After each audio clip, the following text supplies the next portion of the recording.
You never get into this business to think you're going to be in a Hall of Fame. It's been unbelievable. It's been a 40-year ride that has been so fantastic for me. I always tell people when I go to talk to groups, they ask me about the industry and what I like about it.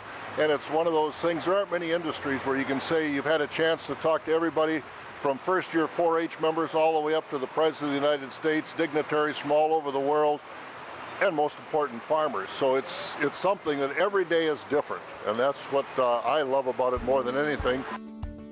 Bob Bosold's journey to the NAFB Hall of Fame started in Madison, Wisconsin, where he was born and raised after his parents left the farm in Iowa to work for Oscar Mayer in the late 1940s. Bob and his 5 siblings attended St. Bernard's Grade School and Madison East High School, where they were all involved in church and sports activities. Summer vacations were usually spent in Sac County, Iowa, visiting relatives still on the farm near Shaler. Now listen, if you know Bob Bosold, you know he's a pretty tall drink of water, and guess what? So are all of his siblings, 6 or 7 people in an unair-conditioned Ford, making the 8-hour trip. But those were the trips that cemented Bob's love of farming. During middle school and early high school, Bob followed his older brother Bill and spent a lot of summer hours on his mom's home farm with his Uncle Ray and Aunt Louise. And every summer I'd spend the farm time with my uncle out in western Iowa, and I always wish that the summers were longer and the school year was shorter. Not that most kids don't think that anyway, but I always enjoyed doing all the chores. I didn't mind cleaning pens with a pitchfork and all those sorts of things, cleaning the hen house, and I just started falling in love with it. I loved all the animals, I loved the crop, I loved that outdoor, being on the farm type way of life. In high school, Bob was quite the athlete. He lettered in football, basketball, and baseball. He was also very active in several other school groups. In fact, look at this. He was voted president of his senior class, which happened to be one of the largest in East High's history. I got into speech classes, journalism classes, and in college the same thing. And by the time I was done with college, it kind of came together, and I got into the industry, and the rest, I guess, is why we're here today. After high school, Bob went to work, and he also joined the U.S. Army Reserve. He decided college was a little bit better option than his job, so he enrolled at UW-Madison in agriculture journalism in the College of Agriculture and Life Sciences. A Hall of Fame broadcasting career started to develop even then. He graduated in 1977 and joined the farm department at WEAU-TV, WAX AM, and WEAU-FM, where he worked alongside longtime NAFB member Jerry Erdahl and semi-retired farm director Pat Kelleher. In 1983, the Post Corporation was dispersed, but Bob stayed with radio. The stations were now WAX FM and WAYY AM. When Jerry Erdahl left to pursue other opportunities, Bob became the farm director, and his voice was widely heard, as WAX is one of the strongest signals in the state of Wisconsin, booming off the 2,000-foot WEAU TV tower. Bob focused on covering youth activities, things like FFA and 4-H. His Saturday FFA program covers 50 chapters, as well as the local agriculture curriculum for the Chippewa Valley Technical College and the College of Agriculture, Food, and Environmental Sciences at UW River Falls.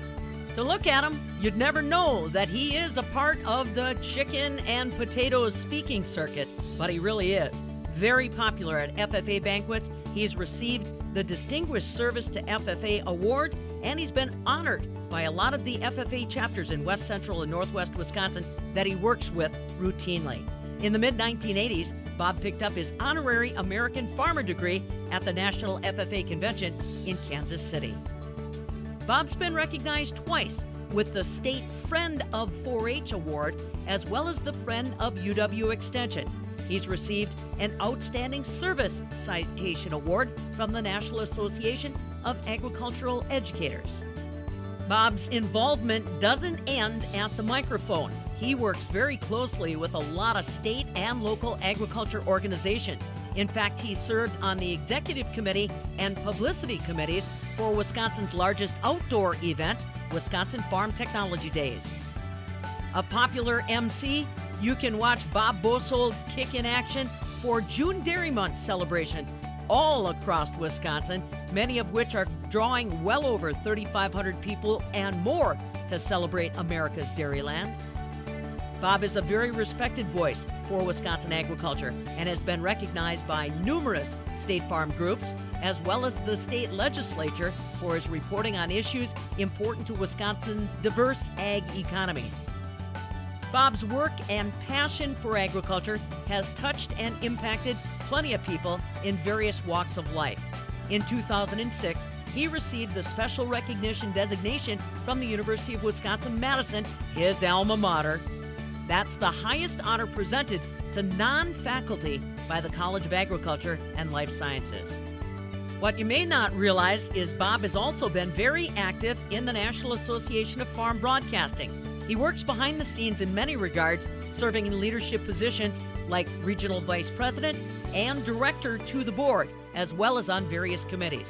In 2002, he was named NAFB Farm Broadcaster of the Year.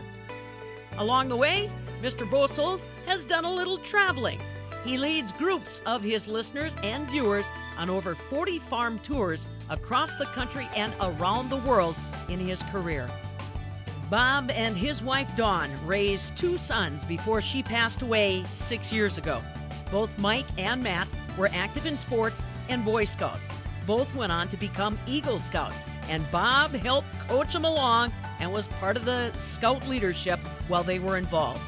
Today, Mike is a staff sergeant in the U.S. Army working to protect us around the world, and Matt is working in a management training program with Dick's Sporting Goods in Madison.